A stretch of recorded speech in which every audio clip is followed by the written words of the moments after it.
પણ હિન્દુ સંસ્કૃતિ ઉપર આટલા બધા અટેક કે આક્રમણ શા માટે એમ? તમારામાં કેલિબર હોય તો તમે તમારા ધર્મને કોઈની લીટી ટૂંકી કરવાની જરૂર જ નથી. અત્યારના યુથ વિશે તમારું શું કહેવું છે? આપણે નાના હતા ત્યારે આપણને ખબર છે કે આપણા મા બાપ આપણને ખોળામાં બેસાડીને મોટા કરે. તો નરેન્દ્ર મોદી જે હિન્દુસ્તાનના પ્રધાનમંત્રી છે એ હિન્દુત્વને ફેલાવે, બરાબર, તો એ ઇશ્યુ કેવી રીતે હોઈ શકે? દરેકને પોતાના ધર્મની ઉપર આસ્થા રાખી પોતાના ધર્મને પ્રચાર પ્રસાર કરી પોતાના ધર્મને માનવાનો બધાને અધિકાર છે. યુથ છે કે કોઈ પણ સમાજનો કોઈ પણ નાગરિક એક સંસ્કૃતિ સાથે જોડાયેલો રહે, એનામાં એક સંસ્કૃતિ વિશેના સંસ્કાર આવે, એના માટે વ્યક્તિએ શું કરવાનું?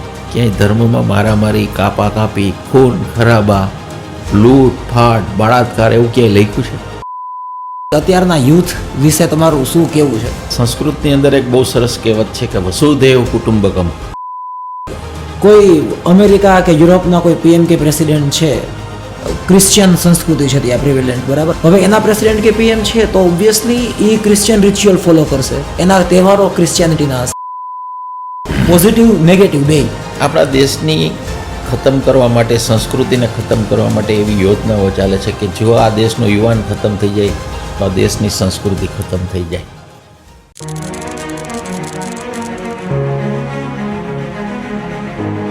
હવે નલિન સર, પહેલાં તો ખૂબ ખૂબ ધન્યવાદ કે તમે બહુ કિંમતી સમય ફાળવ્યો. અને તમારી જોડે ડિસ્કશન કરતાં પહેલાં મારે ઘણું બધું હોમવર્ક એટલા માટે કરવું પડ્યું કેમ કે તમારી જોડે ઘણા બધા ટોપિક ઉપર ડિસ્કશન થઈ શકે. હજી એજ્યુકેશન હોય, પોલિટિક્સ હોય, કલ્ચર હોય, યુથ હોય, એટલે મેં કીધું કે બધા વિશે આપણે થોડુંક એવા ટોપિક લઈએ કે જે લોકો સાંભળે ને એને ખરેખર પોડકાસ્ટ કંઈક જીવનમાં કામમાં આવે. તો સાહેબ, હું સ્ટાર્ટ તો છે ને ત્યાંથી જ કરીશ કે અત્યારના યુથ વિશે તમારું શું કહેવું છે? બે, પોઝિટિવ નેગેટિવ બે. પ્રથમ તો જયભાઈ, તમને અને તમારી સમગ્ર ટીમને મારા વતી, મારા પરિવાર વતી, સમગ્ર અમારી ચેમ્બર વતી ખૂબ ખૂબ ધન્યવાદ અને અભિનંદન કરું છું. ખૂબ આભાર કે તમે આવું સરસ એક કાર્ય લઈને લોકો સુધી વાત પહોંચાડો છો અને ખૂબ સારી પ્રવૃત્તિ કરો છો. નવું વર્ષ શરૂ થઈ રહ્યું છે આપણું, 2081નું વર્ષ. સમગ્ર દેશવાસીઓને ખૂબ ખૂબ સફળ, ફળદાયી અને શાંતિમય. આપણી ભારતીય સંસ્કૃતિ છે કે સર્વજન હિતાય સર્વજન સુખાય, આ એક ભાવના સાથે આપણે જીવતા હોઈએ છીએ. સંસ્કૃતની અંદર એક બહુ સરસ કહેવત છે કે વસુધૈવ કુટુંબકમ. સમગ્ર પૃથ્વી પર રહેનાર મારા કુટુંબીજનો છે તો સમગ્ર વિશ્વમાં ભાઈચારો ફેલાય, વાદ વિવાદ, ઝઘડા, આતંકવાદ એ સર્વેનો નાશ થાય અને સર્વેની પ્રગતિ થાય એવી હું મારા વતી શુભકામના પાઠવું છું. તમે મને યુથ વિશે પૂછ્યું તો યુથ મારા પ્રિય પાત્રો છે. કદાચ હું જીવન પર્યંત હું પણ યુથ જ રહીશ. એટલે મને નાના બાળકોથી લઈને મોટા સુધી બધામાં એજ છે એ કોઈ મેટર નથી કરતું. એ એક જસ્ટ નંબર છે. દરેકે યુથ બનીને જ કામ કરવું જોઈએ. આપણા દેશના યુવાનોને મારે એક સંદેશો આપવાનો છે. કોઈ પણ દેશની જો પ્રગતિ થતી હોય તો એ યુથ આધારિત હોય છે. અત્યારના યુવાનોની અંદર એટલી બધી પોટેન્શિયાલિટી છે. પ્રશ્ન માત્ર એને એક શક્તિને ડાયવર્ટ કરવાનો છે. અત્યારે યુથ ઉપર એટલા બધા આક્રમણો થઈ રહ્યા છે, એટલા બધા આક્રમણો થાય છે કે સંસ્કારિતા ખતમ થતી હોય એવું લાગે છે આપણને.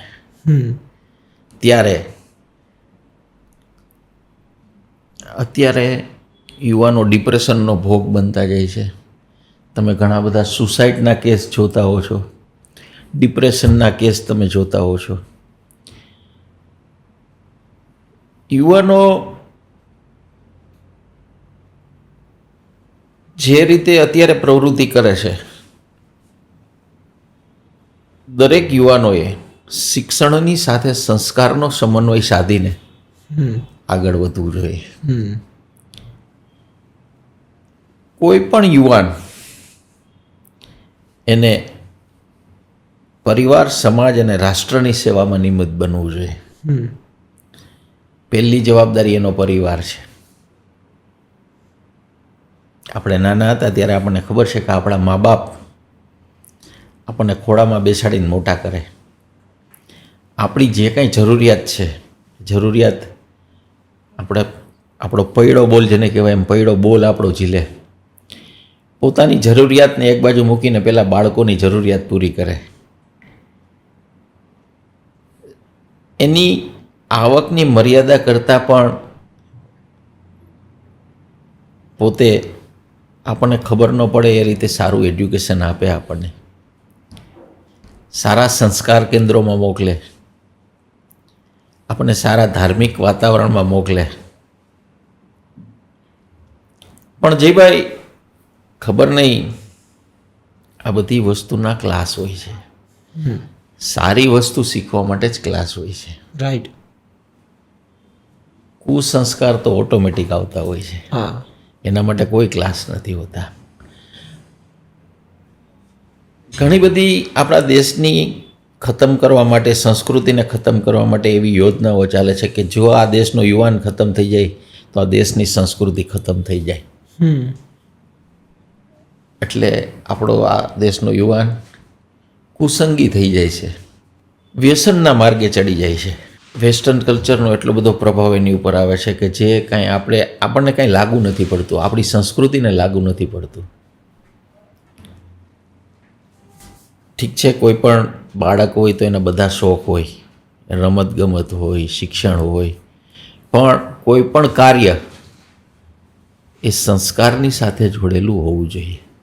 અત્યારે ફિલ્મી પ્રભાવ એટલો બધો છે કે કોઈ પણ વસ્તુ એ તો પિક્ચરાઇઝેશન કરેલું હોય છે, પણ એનું અનુકરણ સામાજિક જીવનમાં કરતા હોય છે યુવાનો. એ વસ્તુ યોગ્ય નથી. સોશિયલ મીડિયાનો એક મોટો ફાળો છે થોડો ગેરમાર્ગે દોરવામાં. અત્યારે છેલ્લા ઘણા વર્ષ થયા, 20-25 વર્ષ થયા,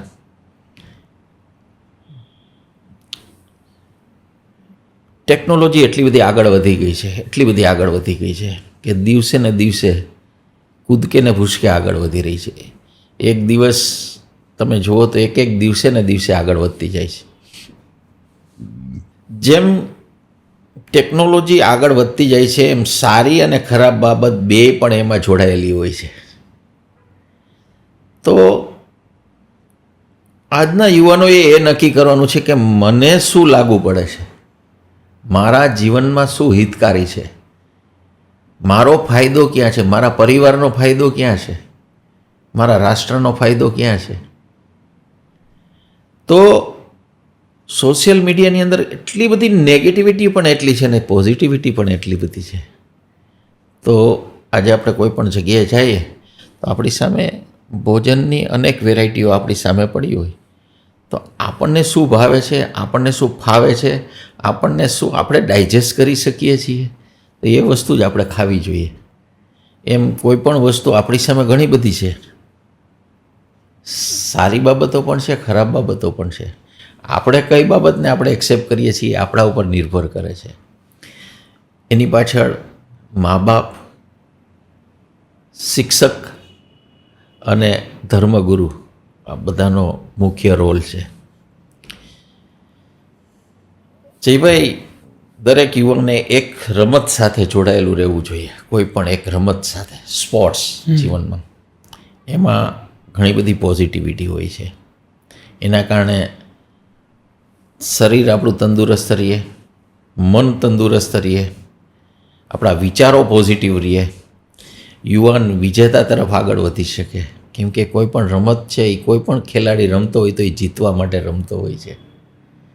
તો એક રમત સાથે જોડાયેલું, જેથી કરીને એને ભલે 100% ઇન્વોલ્વ ન હોય પણ એ સંસ્કાર એનામાં પડશે ને તો એ આગળ જતાં એને એ જોબ કરશે કે બિઝનેસ કરશે, કાંઈ પણ હશે પણ એને એ ફાયદારૂપ થશે. એટલે ખાસ તો મારે આજના યુવાનને એક સંદેશો એ આપવાનો છે કે એક તો થોડું સામાજિક એક્ટિવિટી કરવી જોઈએ, એક કલ્ચરલ એક્ટિવિટી કરવી જોઈએ, એક રમતગમતની પ્રવૃત્તિ કરવી જોઈએ. રાષ્ટ્રને શું ફાયદો થાય છે? કેમ કે તમે આજે ઇઝરાયલ જેવા કન્ટ્રીની અંદર જોશો તો 16 થી 18 વર્ષના બધા યુવાનોએ ફરજિયાત મિલિટરીની તાલીમ આપવામાં આવે છે. એ શું કામ? તો કે એનામાં રાષ્ટ્રભાવના જાગશે, એનું ઇન્વોલ્વમેન્ટ છે એમાં, એને એના રાષ્ટ્ર પ્રત્યેનો એનો લગાવ એમાં રહેશે. એમ કોઈ પણ યુવાનોએ કુસંસ્કારિતા તરફ ધ્યાન ન દેતા, આજે રોડ ઉપર અત્યારે એટલા બધા ડ્રગ્સથી માંડીને એટલી બધી એક્ટિવિટીઓ થાય છે. કેમ કે જે લોકો આની સાથે જોડાયેલા છે ને એ શોર્ટકટ, એને આમાં પૈસાની ખૂબ જ આવક થતી હોય છે.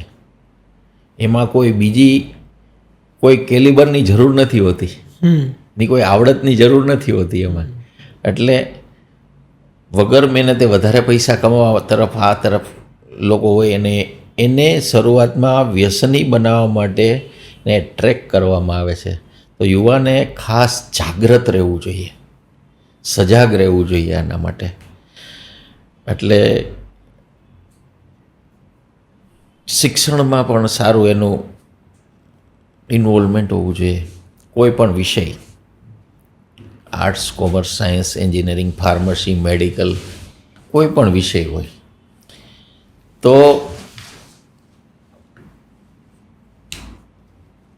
વિષય એ કંઈ નબળા નથી. વિષય બધા કામના હોય તો જ વિષય બન્યા હોય, ક્યાંક ને ક્યાંક ઉપયોગી હોય જ છે. પણ તમારું કેટલું ઇન્વોલ્વમેન્ટ છે, તમે કેટલું એમાં આગળ વધી શકો છો, એ મહત્ત્વનું છે. ક્યારેક યુવાનો નસીબના આધારે બેઠા હોય છે, પણ મહેનત કર્યા પછી જ આપણને તકદીર સાથને સહકાર આપતી હોય છે. દરેક યુવાને મહેનતું થવું જોઈએ. જે રીતે મા બાપે આપણને મોટા કર્યા છે એમ પાછલી જિંદગીમાં નાના બાળકની જેમ મા બાપને આપણે યુવાનોએ સાચવવા જોઈએ. એ એની ફરજ, નૈતિક ફરજ છે. કેમ કે આજે દેશમાં વૃદ્ધાશ્રમો વધતા જાય છે. એ શું કામ વધે છે? કે મા બાપને સાચવતા નથી તો જ વૃદ્ધાશ્રમમાં મૂકવા જવા પડે છે ને. તો દરેક યુવાનની, કે જે માએ આપણને 9 મહિના એના ગર્ભમાં રાખી અને આપણને આ પૃથ્વી ઉપર અહીંયા આપણને અવતરણ આપ્યું, એ માનું ઋણ ક્યારેય ચૂકવી ન શકાય જયભાઈ. સાચી વાત. તમે ગમે તે કરો ને એ ઋણ ક્યારેય ન ચૂકવાય. એનો પિતા એ પોતાની કેટલી પણ મુશ્કેલી હશે પણ એ ક્યારેક એના બાળકને નહીં વર્તાવા દે. એને હંમેશા એના બાળક, દીકરો હોય કે દીકરી હોય, એને એ હસતો જ જોશે. એને ક્યારે એનું બાળક રડશે તો એને નહીં ગમે. કેટલા બધા કેસીસ મારી સામે છે કે દેવા કરીને મા બાપ બાળકોનો ઉછેર કરે છે, દેવા કરીને. એ મા બાપનું આપણે ઋણ કેવી રીતે ચૂકવી શકીએ? તો કે પાછલી જિંદગીમાં એને હાશકારો થવો જોઈએ, એને સંતોષ થવો જોઈએ કે હે ઈશ્વર, હે પરમપિતા પરમેશ્વર, કે હું આ ધરતી ઉપર આવું ને પાછું તો મને આ જ બાળક પાછું મારા ગર્ભમાં આવે. આ ભાવના જ્યારે મા બાપમાં હશે ને ત્યારે યુવકનું જીવન સાર્થક થયું કહેવાશે. આજના યુવાનોને મારો સંદેશ છે કે પરિવાર, સમાજ અને રાષ્ટ્રની સેવામાં નિમિત્ત બને. ખૂબ સરસ નલિનભાઈ.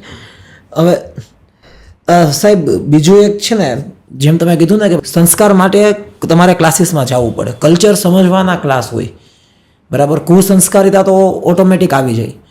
હવે યુથ છે કે કોઈ પણ સમાજનો કોઈ પણ નાગરિક એક સંસ્કૃતિ સાથે જોડાયેલો રહે, એનામાં એક સંસ્કૃતિ વિશેના સંસ્કાર આવે, એના માટે વ્યક્તિએ શું કરવાનું, ક્યાં જાય? સપોઝ કે મને ખબર છે કે ભણવા માટેના તો કોચિંગ અવેલેબલ છે, સ્કૂલ અવેલેબલ છે, સાયન્સ રાખ્યું તો આ સ્કૂલમાં આવી જાવ, આ કોચિંગમાં આવી જાવ. પણ હજી બી એવા સેન્ટર નથી કે જ્યાં સંસ્કૃતિ વિશેનો અભ્યાસ કરવામાં આવતો હોય કે કલ્ચરને ડીપલી સ્ટડી કરવામાં આવતું હોય. જે ભાઈ એ વાત તમારી સાચી છે કે બાળકને સંસ્કાર કેન્દ્ર, પણ સંસ્કાર કેન્દ્રો ઘણા બધા છે. આપણી ભારતીય સંસ્કૃતિની પરંપરા તમે જોશો ને તો તમને ખ્યાલ આવશે કે આપણે ગુરુકુળ પરંપરામાંથી આવીએ છીએ. સાચી વાત છે. ગુરુકુળ પરંપરા અત્યારે પણ ઘણા બધા ગુરુકુળ છે, પણ એક દેખાદેખી અને ચડસાચડસીને કારણે આપણે એનાથી થોડા અલિપ્ત થતા જઈએ છીએ. આજે એવી ઘણી બધી સંસ્થાઓ છે, ઘણા બધા છે, અને કદાચ માનો કે ગુરુકુળમાં ન જાય તો મા બાપની પણ એટલી જ ફરજ છે કે બાળક શિક્ષણ સિવાયની પ્રવૃત્તિમાં શું શું કરે છે એના ઉપર એને નજર રાખવી જોઈએ. ઘણા બધા ધાર્મિક સંસ્થાઓ એવી છે કે જે સંસ્કાર કેન્દ્રો ચલાવે છે.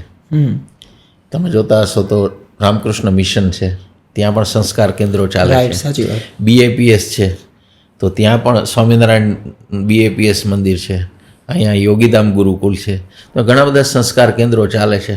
તો બાળકને ત્યાં જવા માટે પ્રોત્સાહિત કરવા જોઈએ કે ત્યાં જશે તો કાંઈક લઈને આવશે. વિચાર મહાન છે. વિચાર જો મગજની અંદર હશે ને, અમારા ગુરુદેવ હરિપ્રસાદ સ્વામીજી એવું કહેતા કે 12 વર્ષનું બાળક થાય ને ત્યાં સુધી એની સ્લેટ કોરી હોય, તમે જેવું લખશો ને એવું આખું એને જિંદગી રહેશે એને. તો ઘણા બધા જૈન પાઠશાળાઓ ચાલે છે, ઘણી બધી એવું ચાલે છે. તો ત્યાં 1 કલાક સંસ્કાર કેન્દ્રમાં મોકલવા જોઈએ બાળકને. સંસ્કાર કેન્દ્ર મેં તમને પહેલાં કીધું કે સંસ્કાર, રમતગમત, બાળકને જેટલી સંસ્કારની જરૂર છે એટલી રમતગમતની જરૂર છે. એનાથી પણ સંસ્કાર આવે છે, રમતગમતથી પણ સંસ્કાર આવે છે, એમાંથી પણ ભાઈચારો આવે છે, એમાંથી પણ ટીમવર્કની ભાવના થાય છે, એમાં પણ સાથે રહેવાની ભાવના થાય છે. ઘણું બધું છે. તો સંસ્કાર કેન્દ્રમાંથી જ જવાથી સંસ્કાર આવે એવું નથી, ઘરમાં પણ સંસ્કાર આપી શકાય. આજુબાજુના મોહલ્લાની અંદર 5 બાળકોને ભેગા કરીને પણ એક સંસ્કાર આપી શકાય. સારી બાબત તો તમે ગમે ત્યાં કરી શકો, ગમે ત્યાં બેસીને કરી શકો. અને આપણા તો કેટલા બધા વિદ્વાનો, આ દેશ છે ને આ નોલેજનો દેશ છે આખો. જયભાઈ, હું તમને એક વાત કરું કે વિશ્વમાં છે ને અત્યારે જેટલી શોધો ને સંશોધનો થાય છે ને એ રિસર્ચ થાય છે. શું થાય છે? રિસર્ચ. સર્ચ તો છે ને ભારતીય સંસ્કૃતિએ કરેલું છે બધું. સાચી વાત. આપણી સંસ્કૃતિને ફરીથી એ લોકો રિસર્ચ કરે છે. આપણી મૂળ પરંપરા છે ને એ સંસ્કારની છે. બધી જ વિશ્વની અંદર કોઈ પણ, માનો કે અમેરિકા છે તો એ તો એને કોલંબસે એની સ્થાપના કરી, કેટલા વર્ષ થયા? ક્યાં અમેરિકાનું શું અસ્તિત્વ? થોડાક વર્ષો જૂનો દેશ છે. ઓસ્ટ્રેલિયાનું શું અસ્તિત્વ મને કહો? એ ઇંગ્લેન્ડથી એક વાણ ભરીને ગયા અને ત્યાં જે મેન્ટલી લોકો હતા, જે થોડા એવા લોકોને ત્યાં મૂકી આવ્યા ને ત્યાં એક ગામનો વસવાટ થયો ને ત્યાં ઓસ્ટ્રેલિયાની સ્થાપના થઈ. પણ આપણી તો પરંપરા આજ કૃષ્ણ ભગવાનને 5-5.5 વર્ષ થઈ ગયા. તમે વિચાર તો કરો. અને ત્યારે પણ એટલી બધી આપણી કેટલી બધી વસ્તુઓ એવી હતી કે આપણે વિચાર કરીએ તો કેવડા મોટા મોટા લડાઈઓ લડતા તો કેટલું બધું આપણી પાસે હતું. તો એ બધું ક્યાંક બન્યું તો હશે કે નહીં? એમને તો કંઈ નથી. અને આ કાંઈ સ્ટોરી તો નથી, આ કાંઈ મારી તો વાત છે નહીં, આ તો ઇતિહાસ છે, ભવ્ય ઇતિહાસ છે આપણો. લાખો વર્ષ રામાયણને થઈ ગયા. તમે વિચાર કરો, ભગવાન રામના વખતમાં કેટલી બધી સંશોધનો હતા. ત્યારે બ્રિજ બન્યો હતો. બન્યો તો કે નહોતો બન્યો? રામ સેતુ બન્યો જ તો ને. તો આપણી પાસે એટલું બધું છે ભંડાર. પણ જ્યારે આ દેશને ખતમ કરવા માટે મેં જેમ કીધું ને એમ, જ્યારે એના ઇતિહાસ ઉપર ઘાત કરવામાં આવે, એના ઉપર ઇતિહાસ ઉપર જ્યારે એટેક કરવામાં આવે, પ્રહાર કરવામાં આવે, ત્યારે એ દેશ પતી જાય. પણ યુવાનોએ આ દેશની સંસ્કૃતિને બચાવવાની સૌથી મોટી જવાબદારી છે. એટલે સંસ્કારથી આ બધી વસ્તુ એની અંદર છે ને એ જાગૃત થશે. હું એવું નથી કહેતો કે દરેકે ધર્મના માર્ગે જ આગળ વધવું જોઈએ. બધી બાબતની અંદર ધર્મ જીવનમાં હશે તો બધા ક્ષેત્રની અંદર એ સફળ થશે. કોઈ પણ ધર્મ, હિન્દુ ધર્મ હોય, ક્રિશ્ચન ધર્મ હોય, ઈસાઈ ધર્મ હોય, મુસ્લિમ ધર્મ હોય, શીખ ધર્મ હોય, જૈન ધર્મ હોય, ધર્મ બધા સારું જ શીખડાવે છે.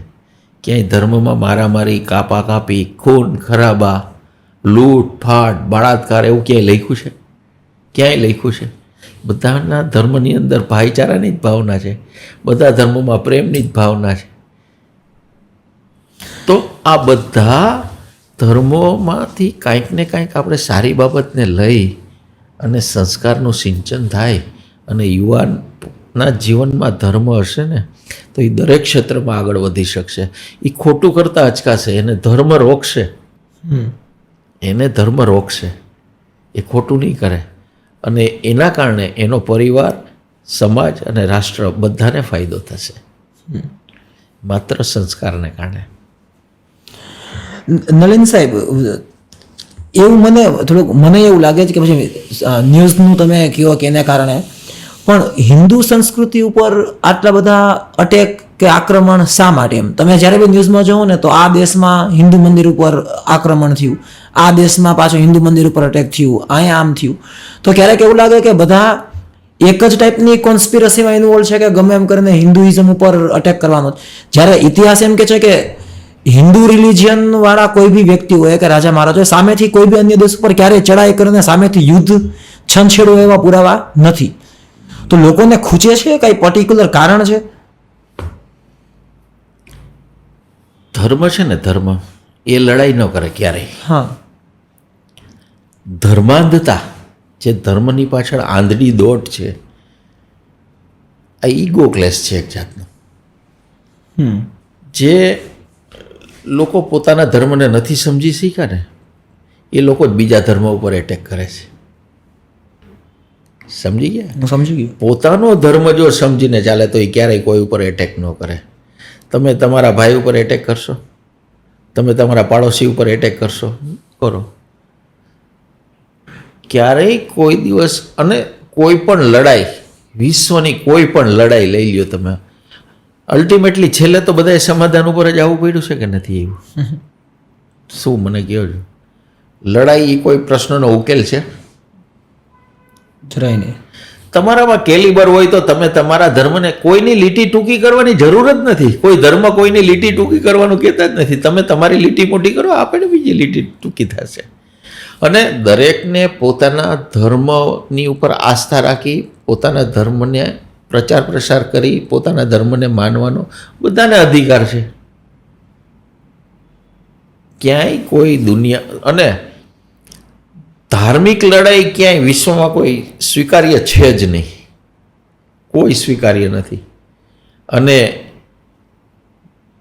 જે લોકો આ લડાઈ પ્રેરે છે ને લડાઈ કરવા માટે ધર્મના આધારે, એ લોકો, હું તો એને એક પ્રકારના આતંકવાદી જ કહું છું. કે આપણે કોઈ પણ ધર્મ ક્યાંય લડાઈ કરવા માટે હોતો જ નથી. એ બિનધાર્મિક પ્રવૃત્તિ છે. ધાર્મિક પ્રવૃત્તિમાં ક્યાંય લડાઈ આવતી જ નથી. દરેકને અધિકાર છે, દરેકને, બધાને પોતાની પ્રાર્થના કરવાનો, અજાન કરવાનો બધાને અધિકાર છે. આ પોતપોતાની રીતે જીવે. પણ સાહેબ એક છે ને એવું થઈ ગયું છે ને કે જ્યારે તમે મૂવી ઘણીવાર જુઓ, વેબ સિરીઝ જુઓ કે સોશિયલ મીડિયાનું કન્ટેન્ટ જુઓ તો બધા એમ કહે કે ભાઈ ક્રિએટિવિટીમાં તો છૂટછાટ લેવી પડે, કે ક્રિએટિવિટીમાં તો ફ્રીડમ મળવી જોઈએ. તો એ ક્રિએટિવિટી ફ્રીડમના નામે લોકો જે કન્ટેન્ટ પીરસતા હોય છે એની બી એક સમાજ ઉપર છે ને બહુ ઘેરી અસર થતી હોય છે. હું તમને થોડુંક કઈ રીતે કહેવા માગું છું કે તમે ક્યારેક ઓબ્ઝર્વ કર્યું હશે કે ક્રિએટિવિટીના નામે આપણે ઘણીવાર આપણા અમુક છે ને ધર્મની કે એના ભગવાનની મજાક કરી નાખે, બરાબર? તો મને એવું લાગે છે કે આપણી સંસ્કૃતિ બહુ ટોલરન્ટ છે, એ બાબતે સહિષ્ણુ છે. પણ તમે બીજા કોઈ બી રિલિજનમાં તમે એ વસ્તુ નહીં જોવો કે પોતાના જ ગોડની છે ને કાંઈ બી નાની એવી બી મજાક થાય, સેન્સિટિવિટી બહુ વધારે છે. તો આ એક જે ક્રિએટિવ ફ્રીડમના નામે જે આખું એક ઓલું ચાલે જ ને, હું થોડુંક મારી ભાષામાં એને તરકટ કહીશ, તો આનો તો અંત જ નથી. જયભાઈ, જે લોકો ધર્મના નામે ઉશ્કેરી અને બીજા ધર્મ ઉપર એટેક કરે છે ને, તો એ માણસ ધાર્મિક છે જ નહીં. બીજું, આપણે સહિષ્ણુ છીએ, સહન શક્તિ આપણી છે, આપણે સહન કરી શકીએ છીએ. પણ એનો મતલબ એવો નથી કે આપણે સહન કરીએ છીએ એટલે આપણી ઉપર એટેક થાય છે, એવું નથી. તમે કોઈ પણ આજે વિદેશની અંદર આપણે ઘણા દિવસથી આપણે વાંચીએ છીએ કે ભાઈ આ કોમના લોકો આ પર્ટિક્યુલર આપણે કોઈ નામ નહીં લઈએ, પણ આવું બધું કરતા હોય છે જે ધાર્મિક લડાઈ તરફ. એ એક જનૂન છે, એ કોઈ ધર્મ છે જ નહીં. ધર્મ અને જે લોકો ઉશ્કેરે છે ને એ પોતાના રોટલા શેકે છે એને. અને ક્યાંય તમે જે ઉશ્કેરનાર વ્યક્તિ ડાયરેક્ટ ક્યાંય મેદાનમાં આવ્યો, ક્યાંય લડાઈ કરી એવો તમે ક્યાંય દાખલો જોયો છે? સાચી વાત છે. ક્યાંય જોયો છે તમે એવો દાખલો? નથી. બીજો નંબર કે આપણે ધર્મને આપણે ઉતાર્યો છે એટલે આપણે એવો પ્રતિભાવ નથી દેતા કે આપણો ધર્મ ના પાડે છે. હિન્દુ ધર્મ ક્યાંય લડાઈ માટે નથી, પણ એનો મતલબ એવો નથી કે આપણે પણ એવા ભૂતકાળ આપણા એવા ભવ્ય છે જ. આપણે શિવાજી મહારાજનો ઇતિહાસ જોયો છે, ઝાંસીની રાણીનો ઇતિહાસ આપણે જોયેલો જ છે, મહારાણા પ્રતાપને આપણે જોયેલા જ છે, પૃથ્વીરાજ ચૌહાણને આપણે જોયેલા જ છે. એવું નથી. જો ચાણક્ય હતા જ ને, સામાન્યમાંથી સમ્રાટ બનાવી શકે એવી તાકાત હતી. ચંદ્રગુપ્ત મૌર્ય સામાન્ય છોકરામાંથી થઈ ગયા કે નહીં? એટલે છે જ, આપણી તાકાત છે જ. પણ આપણે બીજું કે ભારતીયો આપણે બધા જ પરિવારની ભાવનાથી રહીએ છીએ. એટલા માટે ભારતીયો સારી રીતે પોતાના પરિવારની દેખભાળ કરી. અને બીજો નંબર કે જ્યાં બાળકોમાં કુસંસ્કાર છે ને, અહીંયા જ એનો પરિવાર. તમે ક્યાંય પણ કોઈ પણ ટેરરિસ્ટના ઘરે જઈને તમે પૂછી આવજો કે તમે જે આ પ્રવૃત્તિ કરે છે એમાં તમારી સહમતિ છે? એનો પરિવાર ક્યારેય સ્વીકારશે નહીં, એ હા નહીં પાડે. આપણે વાલિયા લૂંટારાની વાત સાંભળી હતી ને કીધું ભાઈ તું આ લૂંટ કરે છે અને આમાં તારા પરિવાર માટે તું જે કરે છે તો તું તારા પરિવારને પૂછી આવ કે ભાઈ આમાં તમે પાપના ભાગીદાર છો. ત્યારે એને ના પાડી હતી. કોઈ પણ હોય, પાપના ભાગીદાર થવા કોઈ તૈયાર નથી. એટલે આ બધું કેવું છે કે જે લોકો ઉશ્કેરે છે ને એ પોતાના રોટલા શેકે છે. અને લોકો ટૂંકો રસ્તો આર્થિક વ્યવહારમાં બહુ મહત્વનો ભાગ ભજવતો હોય છે. ઘણા સમયથી આપણે જોઈએ છીએ તો ટેરરિસ્ટ પકડાય છે ને તો એના ઘરે ફંડ પહોંચી જતું હોય છે, તો એને ખબર જ નથી કે આ શું કરી રહ્યા છે. એને ખબર જ નથી. અને જ્યારે ખબર પડે છે ત્યારે તો એ બહુ ઊંડા ઉતરી ગયા હોય છે, એને ખબર જ નથી. એટલે દરેક વ્યક્તિએ એવું વિચારવું જોઈએ કે ક્યાં મારું હિત છે, ક્યાં મારા પરિવારનું હિત છે, ક્યાં મારા રાષ્ટ્રનું હિત છે. એ વિચારીને જો એ આગળ વધે તો ક્યારેય એ દુઃખી બી નહીં થાય અને નુકસાનકારક બી નહીં થાય. નલિન સાહેબ, બીજું એક કોઈ અમેરિકા કે યુરોપના કોઈ પીએમ કે પ્રેસિડેન્ટ છે, ક્રિશ્ચિયન સંસ્કૃતિ છે ત્યાં પ્રિવેલન્ટ, બરાબર? હું નામ એટલા માટે લઉં છું કે હું થોડાક જે તે દેશની વાત કરું. હવે એના પ્રેસિડેન્ટ કે પીએમ છે તો ઓબ્વિયસલી એ ક્રિશ્ચિયન રિચ્યુઅલ ફોલો કરશે, એના તહેવારો ક્રિશ્ચિયાનિટીના હશે. કોઈ બી સપોઝ કે મુસ્લિમ મેજોરિટી કન્ટ્રી હશે તો એના પ્રેસિડેન્ટ પીએમ જે કોઈ બી વડા હશે એ મુસ્લિમ રિચ્યુઅલ ફોલો કરશે, રાઈટ? તો નરેન્દ્ર મોદી જે હિન્દુસ્તાનના પ્રધાનમંત્રી છે એ હિન્દુત્વને ફેલાવે, બરાબર? તો એ ઇશ્યુ કેવી રીતે હોઈ શકે? અમુક મીડિયા ચેનલમાં કેમ હોય કે આ તો હિન્દુત્વને ફેલાવે છે, તેમાં ખોટું શું છે? એ હિન્દુસ્તાનના પ્રધાનમંત્રી છે, એ બીજા કોઈ ધર્મનું તો ખરાબ નથી કરતા કે નથી બોલતા. તો હિન્દુસ્તાનના પીએમ જો હિન્દુત્વને ન ફેલાવે તો એ બીજું કોણ કરે?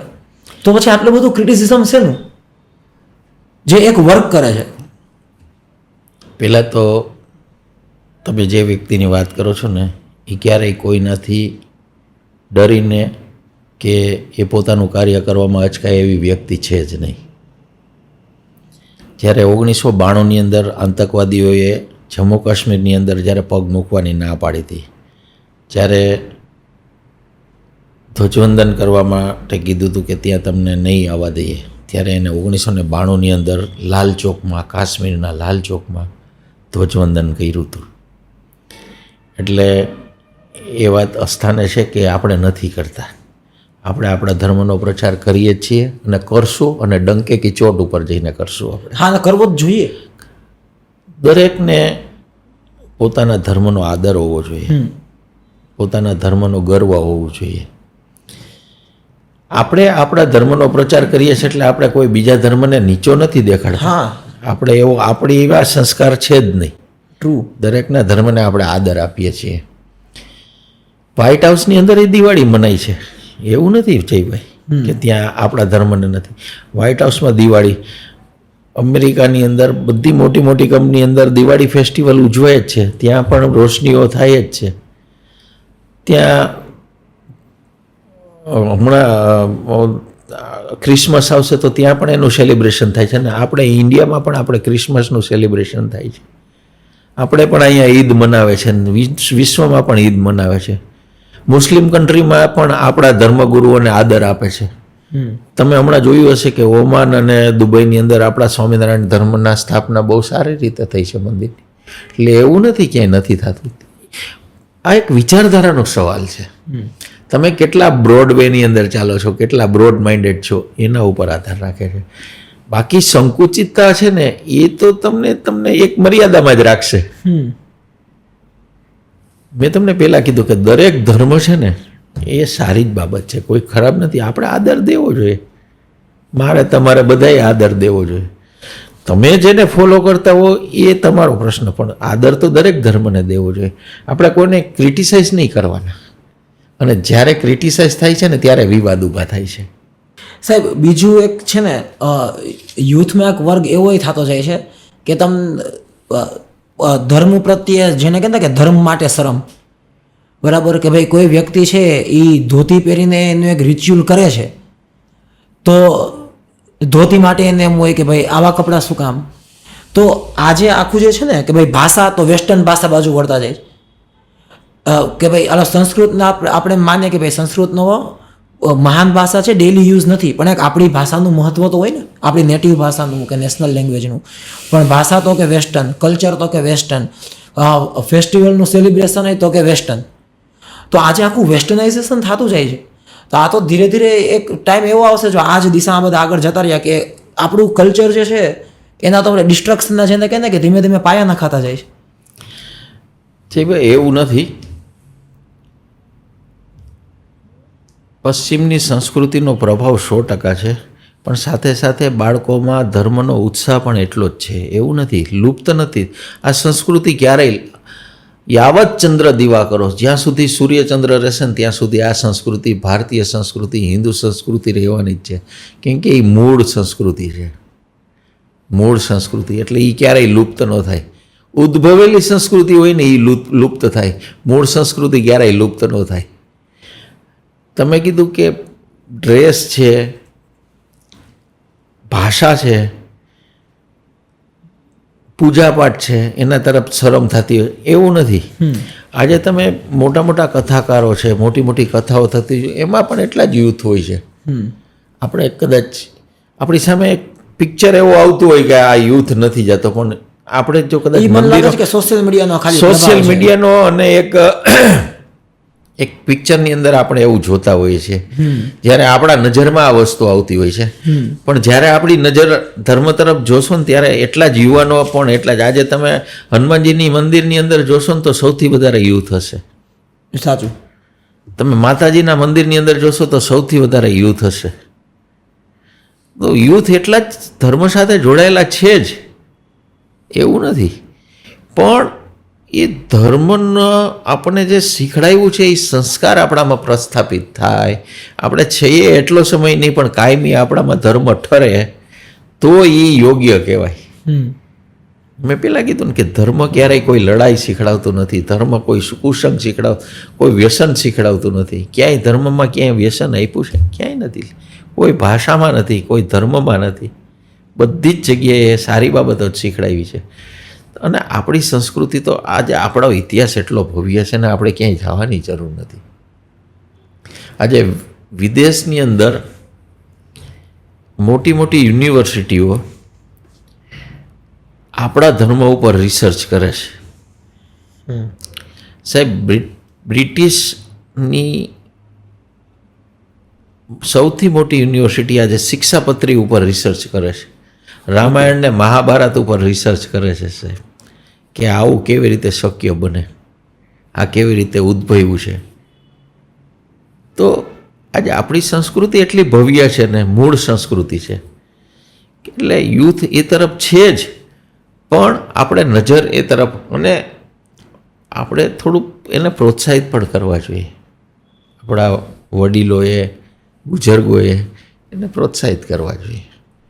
બાકી તો દરેક સંસ્કૃતિનો પ્રભાવ આજે આપણે જેમ કહીએ છીએ એમ તમે વિદેશી લોકો આપણા ધર્મ તરફ કેટલા બધા વળ્યા છે. તમે ઇસ્કોનમાં તમે જાશો ને તો તમને ખ્યાલ આવશે કે કેટલા બધા નોન ઇન્ડિયન્સ બધા જે છે, યુરોપિયન લોકો છે, બ્લેકિશ લોકો છે, એ બધા ઘણા બધા ઇસ્કોન તરફ છે, BAPS તરફ, સ્વામિનારાયણ ધર્મ તરફ છે, વૈષ્ણવ ધર્મ તરફ છે.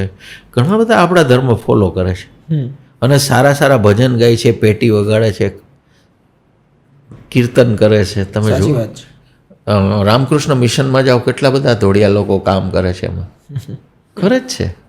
એટલે આપણે આપણી નજર દોડાવવાની જરૂર છે. આપણે સાહેબ યુથની, કલ્ચરની, આ ધર્મની આપણે વાત કરીએ, બરાબર, એટલે હવે થોડુંક છે ને હું પોલિટિક્સ બાજુ એટલા માટે લઈ જવા માગું છું કે જ્યારે આપણે હિન્દુઇઝમની કે કલ્ચરની વાત કરીએ તો એક સાથે સાથે માઇન્ડમાં સ્વાભાવિક રીતે નામ આવે છે RSS. તો જેટલું મારું લિમિટેડ નોલેજ છે તે પ્રમાણે જેટલો મેં અભ્યાસ કર્યો છે કે ભાઈ RSS છે એક તમને ડિસિપ્લિન શીખવાડે છે કે લાઈફમાં ડિસિપ્લિનનું શું મહત્ત્વ છે અને કલ્ચરનું શું મહત્ત્વ છે.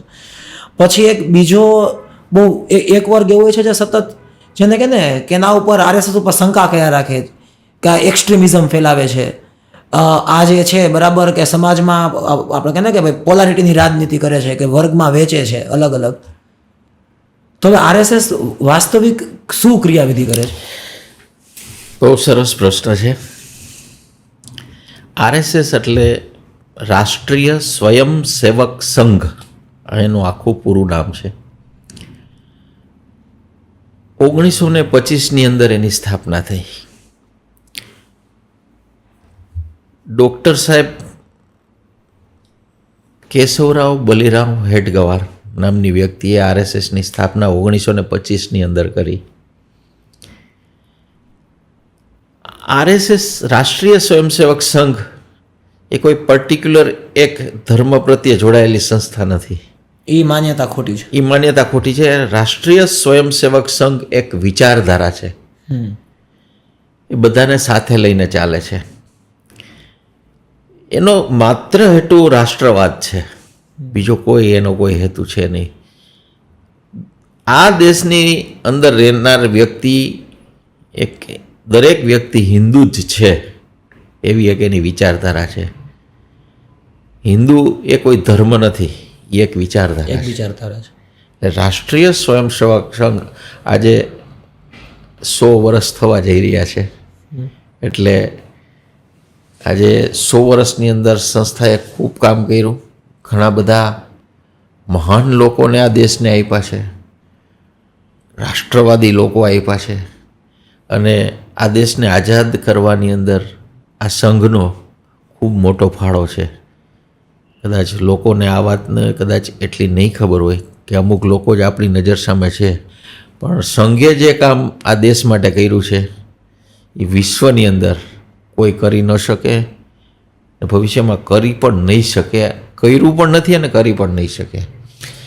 આ સંસ્થા વિશ્વની એવડી મોટી સંસ્થા છે કે સંગઠિત, સ્વયં સંગઠિત સંસ્થા છે, સ્વયં સંચાલિત સંસ્થા છે.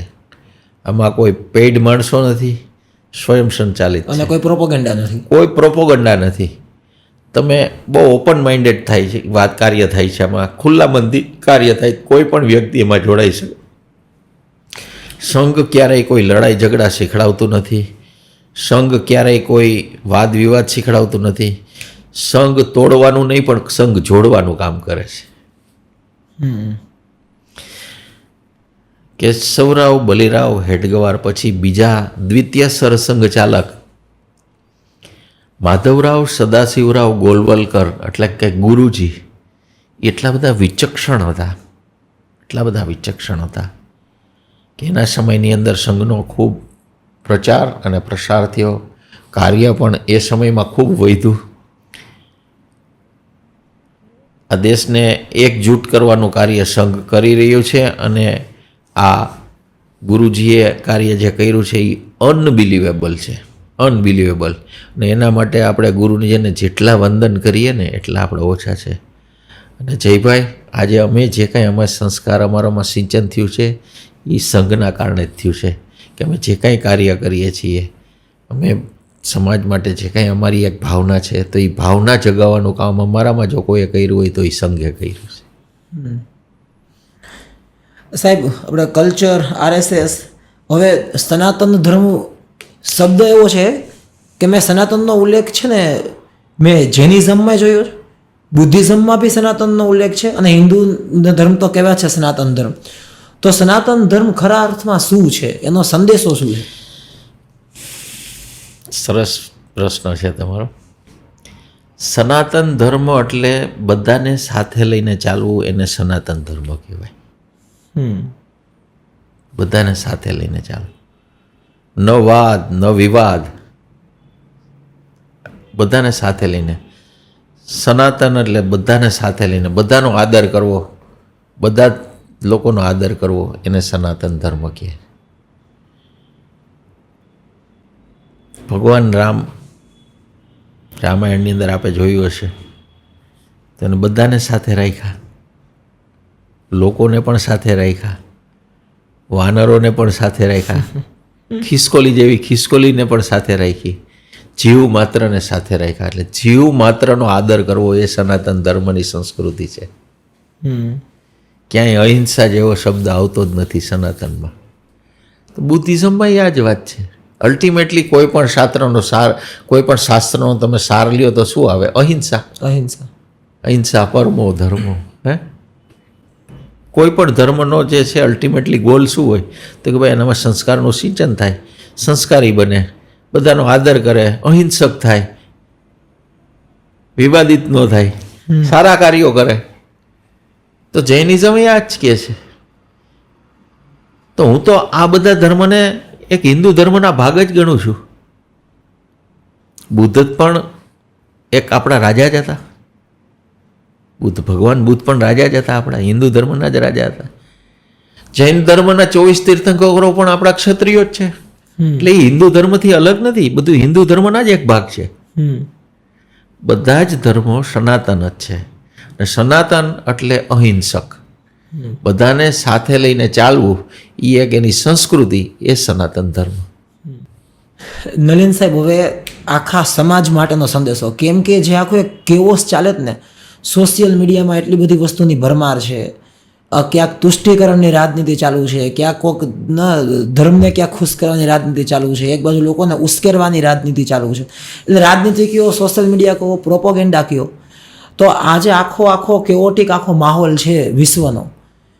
તો આ કેઓટિક માહોલમાં એક વ્યક્તિએ કે આપણું જે યુથ છે, જે આપણો સૌથી મુખ્ય સ્ત્રોત છે, એને સાચા રસ્તે કેમ રહેવું અને એને સાચી વસ્તુની ઓળખ કેમ કરવી, તો આપણા ઇન્ડિયાના, આપણા દેશના યુથ માટેનો તમારો સંદેશો, મેસેજ. મેં જેમ પહેલાં વાત કરી કે યુવાનોમાં સંસ્કાર હશે, ધર્મ હશે તો એ વિવાદિત નહીં થાય, વિખવાદિત નહીં થાય, ઝઘડાખોર નહીં રહે. એ સર્વનો વિકાસ જ ઈચ્છતો હોય આજનો યુવાન. જો એના જીવનમાં ધર્મ હશે, એ ધર્મ પછી કોઈ પણ હોઈ શકે, ધર્મ બધા સારા છે. તો યુવાનોએ ધાર્મિકતા તરફ આગળ વધવું જોઈએ. હું એવું નથી કહેતો કે 100% ડિવોટી રહેવું જોઈએ, પણ જીવનમાં ધર્મ હશે, ભલે પોતાનો વ્યવસાય કરે, ધર્મ છે ને એ દરેક ક્ષેત્રની અંદર તમને કામ લાગશે. એ પછી પરિવારમાં પણ તમને આત્મીયતા ઊભી થશે, પાડોશમાં પણ આત્મીયતા થશે, મહોલ્લામાં પણ આત્મીયતા થશે, શહેર, રાજ્ય અને રાષ્ટ્રની અંદર પણ આત્મીયતા ઊભી થશે. એટલે ધર્મ યુવાનોના જીવનમાં હોવો જોઈએ. યુવાનોના જીવનમાં એક રમતગમત હોવી જોઈએ, કોઈ પણ એક સારી રમતગમત, એક સ્પોર્ટ્સ જીવનમાં હોવું જોઈએ. કલ્ચરલ એક્ટિવિટી એ પછી કોઈ પણ રાજ્યની હોય કે કોઈ પણ આપણા દેશની એટલી બધી વિશાળ સંસ્કૃતિ છે. દરેક રાજ્યની પોતાની એક સંસ્કૃતિ છે, કલ્ચર છે પોતાનું. એ બધા જ સારી બાબતો શીખડાવે છે. તો આજે યુવાનોની અંદર એક સંસ્કૃતિ હોવી જોઈએ, કલ્ચર હોવું જોઈએ. એના કારણે એ યુવાન આગળ એનામાં આત્મીયતા ઊભી થશે, જેથી કરીને આવનારા દિવસોની અંદર જ્યારે આપણે વિશ્વમાં આપણો દેશ યુવાનો જો સ્ટ્રોંગ હશે, સશક્ત હશે, તો આપણા દેશને મહાસત્તા બનાવતી દુનિયાની કોઈ તાકાત રોકી નહીં શકે. આપણા દેશની યુવાનોની અંદર એટલી બધી પોટેન્શિયાલિટી છે. સવાલ માત્ર એને ડાયવર્ટ કરવાનો છે. એની અંદર મેં તમને જેમ કીધું એમ 3 લોકોની મુખ્ય ભૂમિકા છે. પહેલી એને મા બાપની, બીજી એના શિક્ષકની, ત્રીજી એના ધર્મગુરુની.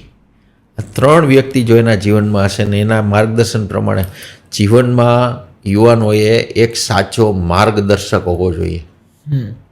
કૃષ્ણ ભગવાન એક સારા માર્ગદર્શક બની શક્યા જીવનમાં. ચાણક્ય એક સારા માર્ગદર્શક બની શક્યા. જો સાચો માર્ગદર્શક તમને, જો યુવાનોને તમને ટ્રેક આઉટ પણ કરી શકે, રસ્તાની બહાર પણ મોકલી શકે, અને સાચો માર્ગદર્શક તો તમને રોકી પણ શકે. જીવનમાં એક સાચો મિત્ર એવો હોવો જોઈએ કે તમને એક સાચો માર્ગદર્શન આપી શકે.